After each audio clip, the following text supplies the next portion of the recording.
My fundamental proposition is that I think that demand for financial services, financial products, is actually shaped by different stages of the life cycle, and those stages have in turn been shaped over the last decade, several decades, by changes to life expectancy.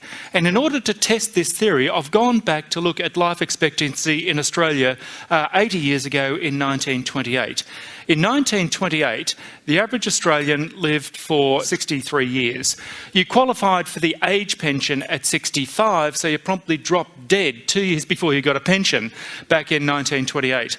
The other thing to note is that in 1928, you're a child for 14 years and then you're an adult. The life form we now know as the teenager did not exist in 1928. Childhood, adulthood, old age and death. That's the way it worked 80 years ago. And you're an old person at 51 or 52. Tonight, get out your family photograph album, have a look at pictures of your grandparents at the age of 50. They were old people. They looked old, they dressed old, they knew they had about 10 years to go. Kick it forward another 40 years to 1968 and life expectancy for the average Aussie is kicked out to 71 years. That is 6 years in retirement that now must be funded either by the individual or by the state.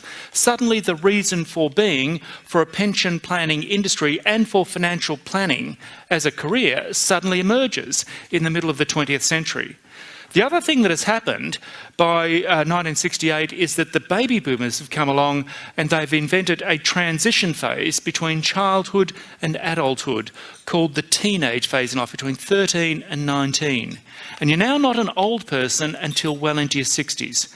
Kick it forward another 40 years to 2008 and life expectancy for the average Aussie is now kicked out to 82 years. 83 for women and 79 for men. That is 17 years in retirement that now must be planned for, provisioned for. The actual age at which most Australians retire is 58. That gives you 24 years. But if you actually make it through to 58, you've got more than 24 years. The probability is you've got about 27 years. Okay, so the last 4 or 5 years ain't so good, but you've got 22 years of active, healthy living that requires a lifestyle and which requires a funding. That requires a focus, a discipline, a savings plan, either by the individual or by the state, or both, right throughout the working life.